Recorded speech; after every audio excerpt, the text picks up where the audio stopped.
السلام عليكم أدمن إيدين والسلامي ولا الله هاي مركز جبتان حل كستا إيدين تحيد waxay saddeeni labaad ayaynu kaga hadlaynaa hiddina labaad waxaanu kaga hadlaynaa qodobada waa cashirkeeni labaad baan ka wadaa qodobada aynu kaga hadlaynayna waxaa ka mid ah sababaha suuqa sababaha looga ganacsado forex lacagaha awoodda leh sida ay lacaguhu isku raacaan iyo gunaanad sababaha ugu muhiimsan ee looga ganacsan karo forex lacagaha awoodda leh suuqa kan awoodda ku leh sida ay isku raacaan oo aynu kaga hadlayno iyo gunaanadkeennii ama gabagabadeennii bahalkii qodobkeena koowaad haddaynu u gallo sababaha looga ganacsado forex inaad marka sababahan anigu uga ganacsanay adigu aad uga ganacsatay ashkhaaста kale uga ganacsanay muhiimaddu maxay tahay oo dadka kale ay uga wada ganacsanay waxa weeye muhiimaddu inaad sariftid laba lacagood oo qiimuhu uu kala duwan yahay adigoo adeegsanaya sell iyo buy inaad isku sariftid laba lacagood oo qiimuhu uu kala duwan yahay sell iyo buy qodobka labaad wuxuu noqonayaa ee looga ganacsado suuqa kana sariflayaasha suuqa forex ee ka ganacsadaan markay rabaan inay lacag isku sarifaan sababaha ugu muhiimsan ay isticmaalaan intii lacagaha isku bedelaha isticmaalaan waxay eegaan lacagtani ma lacag hooseysa hadday lacagtaasi hooseyso way iibsadaan ima lacagta qiimaheedu hadday sareeyeysona way iibiyaan nacam waxay ku dhaqmaan haddii suuqa qiimihiisu hooseeyo way soo iibsadaan hadduu suuqa qiimihiisu sareeyana way iska iibiyaan nacam tusaale haddaan idinku soo qaato jago aad iibsatay kii taariikhdu ahayd 2005 haddii aad istiraado maanta oo taariikhdu tahay 2020 jagadii iibi intii berigaa lagaa siiyey maaha in ka badan ayaad siinaysaa oo laba jibaaran taa micnaheedu waxay tahay oo ay ka dhigan tahay inaad suuqa ka macaashtay oo ka faa'iiday marka ujeedada ku jirta waxa weeyaan bahalkii sababaha ugu muhiimsan baa intaas ah marka si aad haddaba suuqan aad u iibsato amba uga iibsato waqtigaad u iibso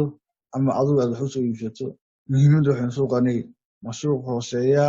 oo dee waxaad soo iibsanayso mise waa suuq sareeya oo adigu wax iibinayso oo dee isbedeli qiimihiisii oo adigu lacagta aad soo iibsatay shayga aad soo iibsatay aad rabto inaad dib u iibiso oo shaygii qiimihiisii kor ma u kacay qiimihaas markuu kor u kaco ayaad wax iibinaysaa inta ka horeysa adaa wax soo iibsanaya lacagta adaa soo iibsanaya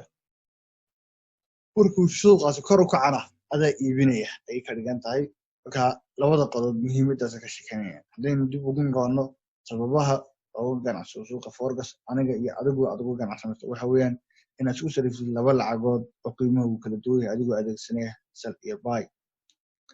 sariflayaasha suuqa forex marka ay lacag qiimaheedu hooseyso way soo iibsadaan markay lacag qiimaheedu sareysana way iska iibiyaan oo si ay wax uga macaashaan ayaa laga wadaa qodobkaasi waa ka labaad haddaynu u gudubno lacagaha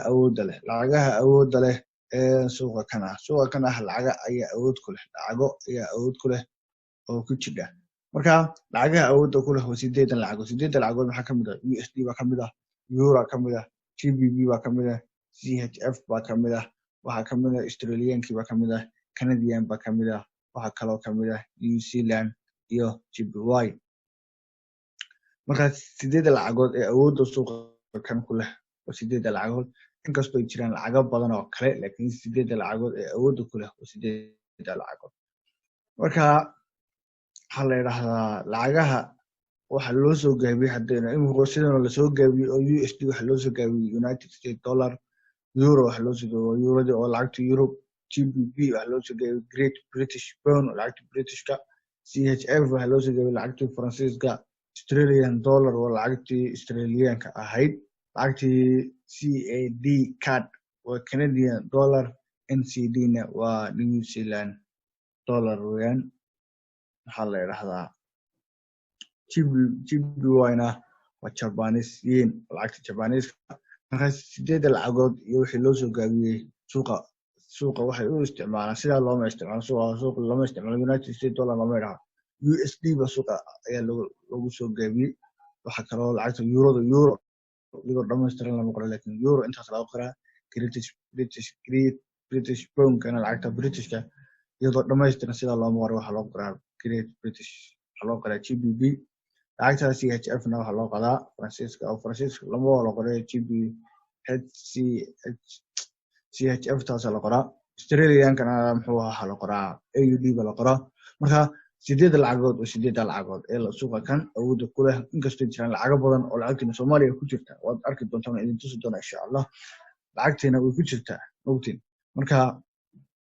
maxaa la yiraahdaa wasaas sidoo kale bahalkii 8 lacagood ee awoodda ku leh ayaa ku ah qodobkeena saddexaad hadaynu u gudubno oo ah qaabka ay u mataanoobaan 8 lacagood sidee u mataanoobaan waxaa jira 8 lacagood oo mataanoob haddaba 8 lacagood hadii ka imaadeen sideen u mataanoobaan bas su'aashu tahay 8 lacagood maaha 8 kale waa 8 lacagood oo isku soo laalaabtay oo qaarna la hogaaminayo qaarna wax hogaaminayaan haddaba hogaaminta iyo hogaanku waxay noo dambeysay sidee isku raacaan bay muhiimadu tahay oo ay u mataanoobaan waxay u mataanoobaan lacagta waxaynu soo qaadnay yuurada lacagta Canadian-ka lacagta yuurada ayaynu soo qaadanay lacagtii Canadian-ka ogtahay lacagta yuurada ahayd bahalkii markaa lacagta yuurada ahayd baynu soo qaadanay waxaanu dhahnay lacagta yuurada ahayd baynu soo qaadanay oo waxaynu ku mataanayn amba raacinay lacagta Canadian-ka marka waxay noqotay euro card noqotay yuuradii ilaa lacagta Canadian-ka markay israacaan waxay noqonayaan euro card ba loo akhriyaa saas isku raacaan lacago tusaale labaad haddaynu soo qaadano lacagtii GBY iyo NCD baynu soo qaadanay lacagtii GBY iyo NCD waxay u mataanoobaan saas u mataanoobaan NCD iyo GBY ay u mataanoobaan oo labada lacagood saas isku raacaan labada lacagood waxay isku raacaan NCD GBY NCD iyo GBY saas isku raacaan marka labada lacagoodna saas isku raacaan labadan lacagoodna saas marka lacaguhu say isku raacaan bay muhiimad u tahay saas isku raacaan inkastoo aynu arki doono 8 lacagood oo dhameystiran oo iyagu isku raacay laakiin marka labadan tusaale aynu soo qaatay haddii la yiraahdo 8 lacagood soo socda say isku raaci doonaan sidii labadan lacagood 4 lacagood isku raaceen labadaasna isku raaceen labadana isku raaceen isku raaci doonaan 8 kalena oo cardka iyo yuurada aynu soo qaadno euro card aynu niri GBY-da iyo New Zealand aynu soo qaadnay New Zealand iyo NCD GBY aynu dhahnay marka intaas waa inta oo tusaale ku salaysan oo ka sii hor dhacay 8 lacagood say isku raacaan saas bay isku raacaan labada lacagood ba isku keenaa deetana saas la isku akhriyo euro card ogtahay cardku way horan kartaa card euro noqon kartaa GBY NCD wala la oran karaa laakiin labaduba saasay labaduba hadda soo kala horeysiiso sababta loo soo kala horeysiinayo xagga dambe ayaynu ku dhigan doonaa deetana aynu ka soconno insha Allah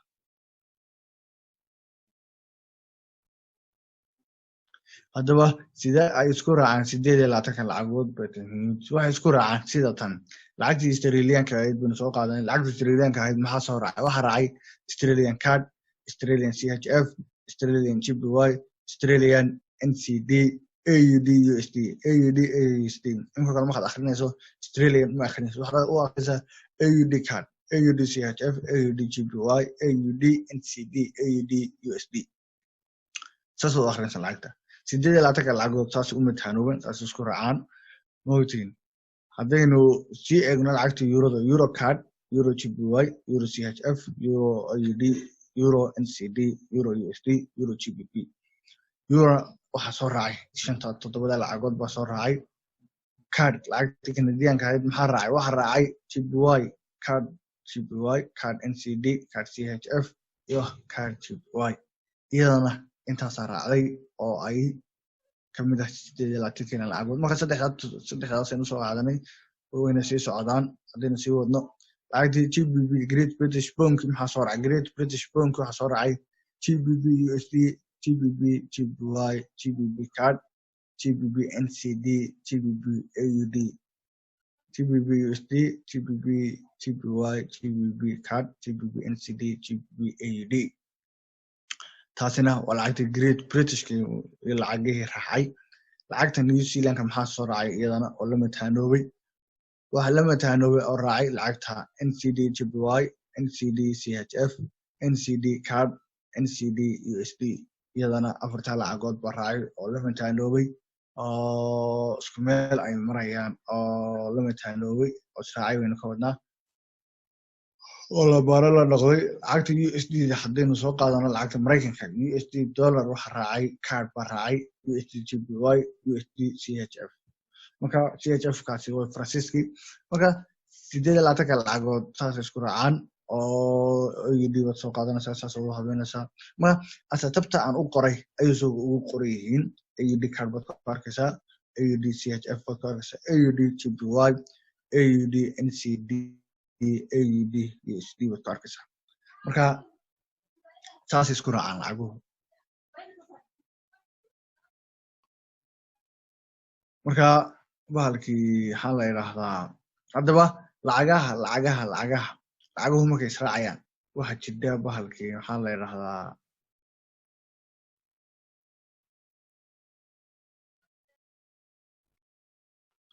waxa jira bahalkii lacaguhu saas markay isku raacaan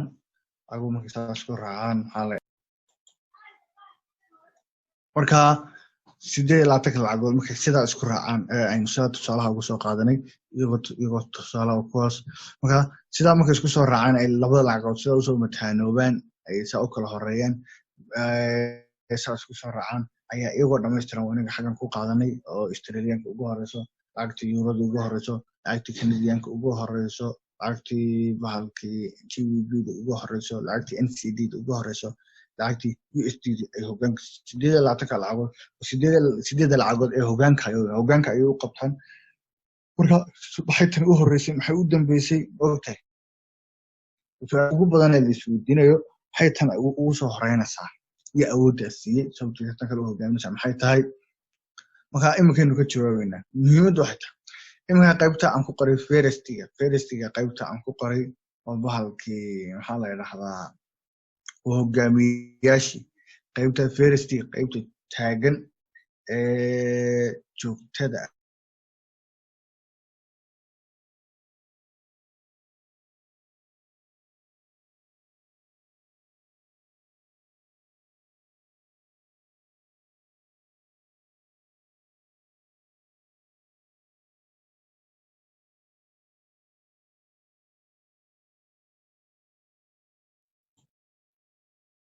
marka bahalkii sunta inaga go'ay dhib ma laha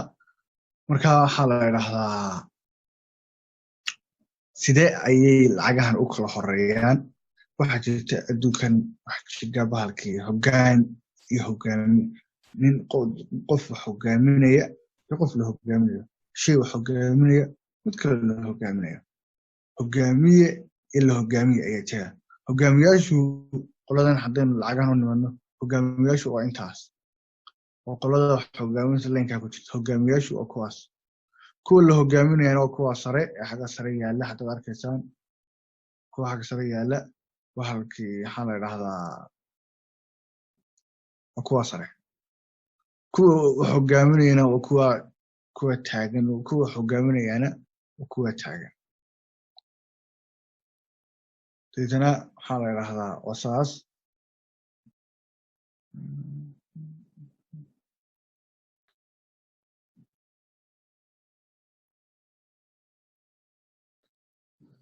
marka kuwa hogaaminaya ninkii sheegno oo qolada taagan baniri soo taagan qolada la hogaaminayana waa kuwaas qolada hogaaminaysa waa kuwa la hogaaminayana waa kuwa marka sidee ayay u hogaaminayaan sidee u hogaaminayaan iyo hogaaminta xaqiiqi ka keeneen gadaal baynu ku arki doonaa laakiin iminka inay wax hogaamiyaan ayaa muhiimad u tahay deetana lacagta Australianka ayaa hogaaminaysa waxay hogaaminaysaa lacagta card bay hogaaminaysaa oo ta ugu sareyso lacagta card bay hogaaminaysaa euro card loo soo qaatay lacagta CHF bay hogaaminaysaa ta euro AUD CHF loo soo qaatay waxay hogaaminaysaa lacagta JPY ay hogaaminaysaa lacagta AUD NCD bay hogaaminaysaa lacagta hogaaminaysaa USD haddaba qoladan waa kuwii wax hogaaminaysay bay niri soo ah sax soo fahmay qoladaasina waa qoladii la hogaaminayay ma garateen marka lacagta tan haddii euro soo hormarto oo lacagtaasi horeyso iyada hogaaminaysa waxay hogaaminaysaa lacagta Australian-ka ahayd waxay ku xigtay hogaaminaysaa lacagta Canadian-ka waxay hogaaminaysaa lacagta CHF waxay hogaaminaysaa lacagta GBP waxay hogaaminaysaa lacagta JPY waxay hogaaminaysaa lacagta NCD waxay hogaaminaysaa lacagta USD intaas hogaaminaysaa itana maxaa la yiraahdaa lacagtaasi qaybta taagan ee first-ga hogaamiyaashii Australian-kii kaarkii CHF-kii waa hogaamiyaashii haddaba lacagtan hogaaminaysa iyo tan la hogaaminayo say ku dhacday muhiimadda ayaa taa ah laakiin in aad hogaamisaa oo waxbaa lagu kasbanaya hogaankani iskama iman ee sabab buu ku yimid inay lacagta tan ay hogaamiso ogtiin cashirkiina labaad ba sharaxaya marka kan haddaad fahmi weydo ka kalaad ku fahmaysaa ka kale muxuu leeyahay marka kale wuxuu leeyahay inuu kale xagga sare haddaad eeg xagga sare laba kartoon bas isku garbiya labada kartoon waxay sharaxayaan amba shape-ka sheegaysaa waxay midna mid kama weyna kan buu leeyahay kan kale uu leeyahay midna mid kama weyna waa stable waa marka la yiraahdo suuq uu qasayay waa choppy baa la yiraahdaa amba rating baa la yiraahdaa suuq waa markuu qasayay aan la gelin lacag inaga muhiimadda waxay tahay kolba lacagta weyn ayaynu raacinay awoodda leh wax hogaaminaysa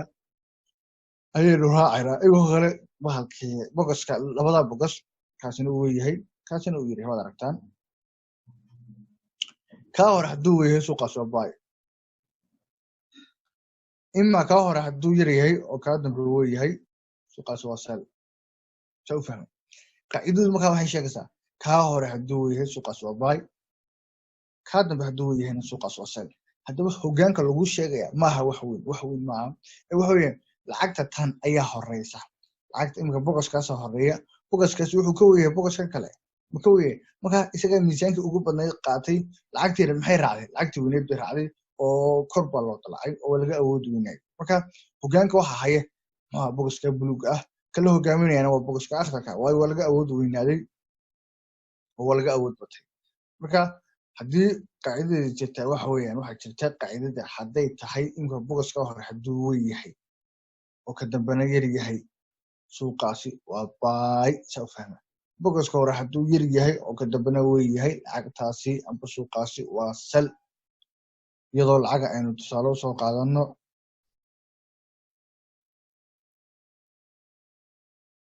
lacag aynu tusaale soo qaadanay bahalkii lacagta waxaynu soo qaadanay maxaa la yiraahdaa xagga tiraha ku qoran strong USD ba ku qoran soo aragtaan aynu iska masaxno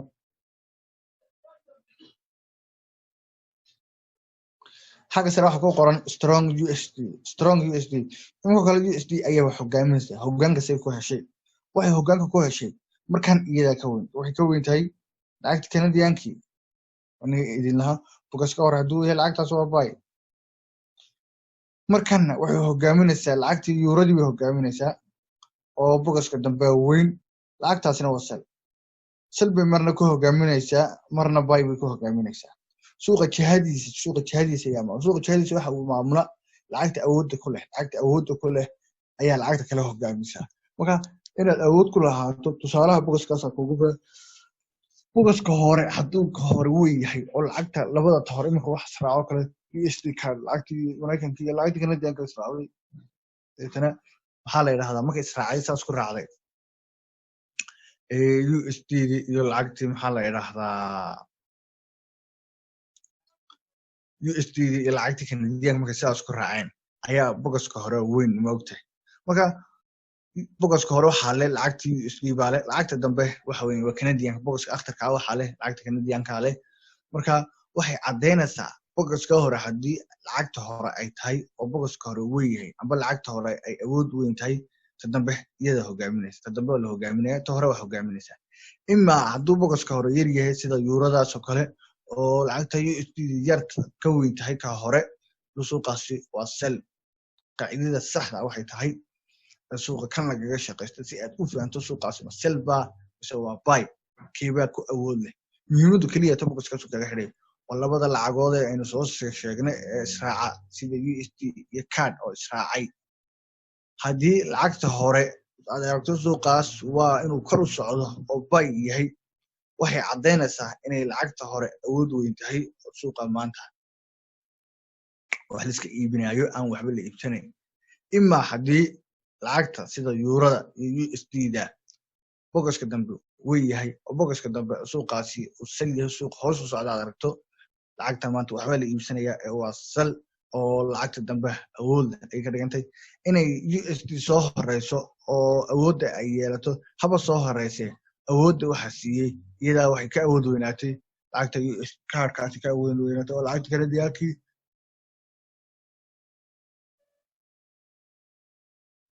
marka intaas weyn lacagaha maxaa u soo kala horeynayaan maxay u kala dambeynayaan waxay u kala dambeynayaan u kala horeynayaan siday u kala awood weyihiin lacagta USD-da iyada awood weyn imika iyada awoodda leh awoodda marna iyadaas bay ah marna iyadaa dambeyso sal ah marka adiga kuguma xidhna keeba awood leh ee waxa kugu xidhan suuqa ayaa hogaaminaya oo diyaad maanta raacdaa suuqa sidii hore hadduu yahay oo stable uu yahay suuqaasi stable uu yahay sida kan hore oo kale stable uu yahay labada boqos hore uu isleeyahay suuqaas midna ma weynaa marka inagu waxaanu raacaynaa mar kaste lacagta awood leh ee jihada suuqa haysa jihada lacagtu hadday awood yeelato jihada suuqa iyada maamulaysa ayaa leeyahay xagaas ka dhigan marka jihada suuqa waxa maamulaysa lacagta awoodda ku leh marka boqosyadana waxay caddaynayaan kaliyaata lacagtayba awood leh oo jihada suuqa maanta haysa muhiimaduna waa inaa idin soo sheego ta hore strong USD way ku adkayseen boqoska hore waa USD oo waxay ka awood weynaatay lacagta kanadiyaankii suuqaasi waa buy ka dambe lacagta yuurada ayaa waxay ka awood yaraatay lacagta USD-da awood weynaatay marka lacagta yuurada waa la maamulaya suuqaasina waa sell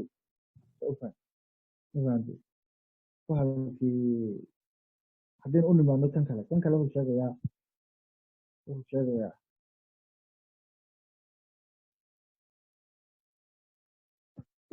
bahalku inay USD maanta weyn laga awoodiyo haddaba iyaa ka awoodiyen waxa ka awood weynaatay lacagtii AUD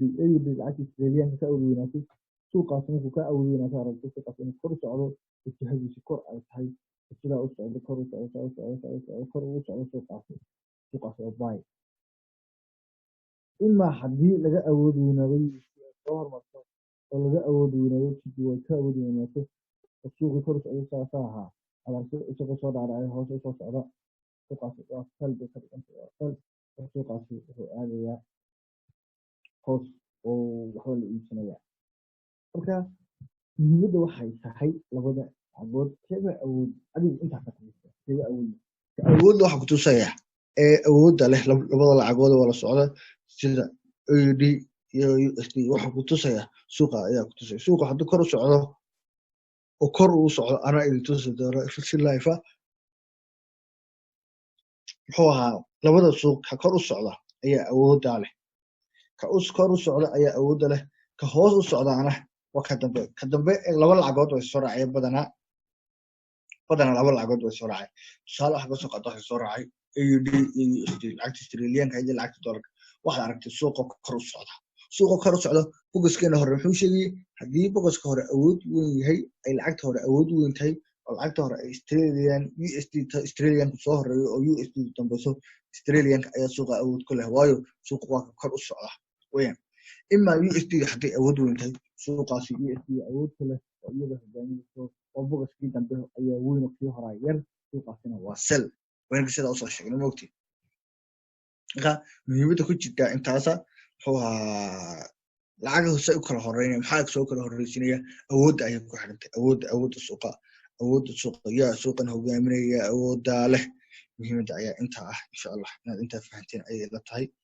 gunaanadkii iyo gabagabadeenii xiisadda caawa ah ayaa waxa aynu uga talagalnay joogteen inaad joogtayso markaad shay joogtayso eed bugaageeda soo qaadateed ku qorqorato eed hadhow ku celceliso waxa ka dhalanaya meesha iyada ah wuxuu ahaa faham qoto dheer shay aad qoratay deetana saasa wada eegto maalin kasta wada eegto mar kasta ku celcelisay daqiiqad saacad baad u eegtay deetana wixii markaad ku celcelisay eed fahanto waxa kaaga soo baxay xagga faham qoto dheer marka sorry xiisadani xalay waxa ku dhacday bay ila tahay xalay dhahdaa xagga Zoom-ta ahayd Zoom-ta update bay ahayd kow laba internetka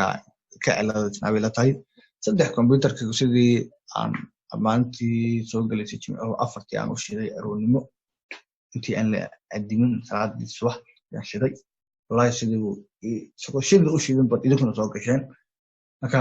insha Allah ka warwarmayno hadii ma calayso inta xumaatay hadda kadib anaa fiidiyeeda sida idinku soo duubay yaan laga warwarinayo idinka waxa muhiimadiina tahay inaad idinku wax fahantaan waxaad fahmi weydaan anaa idin diyaar ahna waxa ka warwarinay u soo dira saaxiibkii sida idin xagga noogu celi xagga sida dhaha laakiin haddaan aamustaan idinka ayaa wax fahmi waaye ay ka dhigan tahay anoo cashirka saasan idinka dhigayaa fiidiyeeda waan idin soo galay aan xisaabta ka duubo waxa aad xiisada maalinta aad ka fahmoodo aad habeenka ka fahmoodo groupkood ku jirta annagu ku jira isoo dir walaal xaggaasan fahmi waaye xagga isoo sheegay waan kaga soo jawaabayaa sida ugu dhaqsaha badan insha Allah xiisadeeni ma aawa aan xalay inaga baaqatay bas go'aysay waniga idin soo duubay waa sunti hore naga go'day tii labaad baa soo duubay marka waxaan idin rajeynayaa maalin wacan inaad ka faa'iidaysateen ma rajeynayaa insha Allah salaamu calaykum wa rahmatullahi wa barakatuh